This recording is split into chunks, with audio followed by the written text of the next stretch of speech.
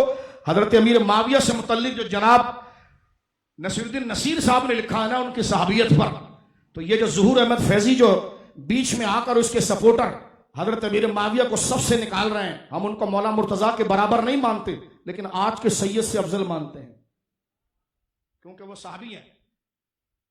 4 لوگ کھڑے, ڈاکٹر طاہر القادری صاحب کہتے ہیں صحابی تو وہ ہیں لیکن ان کا منقبت نہیں پڑھنی چاہیے. عبد القادر شاہ صاحب کہتے ہیں کہ ہاں وہ بھی حق پر ہیں اور جناب علی بھی حق پر ہیں, ریکارڈ پر بات ہے. تیسرا ریاض صاحب کہتے ہیں چٹکی بھرتے ہیں. ٹھیک ہے جی, ظہور فیضی فسق تک چلا جاتا ہے. میں نے کہا آپ چاروں ایک ہی پارٹی کے ہو, عقیدہ تو سب کا الگ ہے, ایک عقیدہ امیر معاویہ کے بنا لو, بات کرنے ہم تیار ہیں. ایک عقیدہ بنا لو. میں نے کھل کر آپ کے سامنے سرکار تاجدار بورڈا کے اس عرس میں بات کی. استاد صاحب تشریف فرمایا, اللہ ہمارے بزرگوں کے نقش قدم پر ہمیں رکھے, اور یہ چند گزارشات جو عرض کی اللہ رب العالمین ہمارے تو شاہ رحمت فرمائے. وآخر دعوانا الحمدللہ.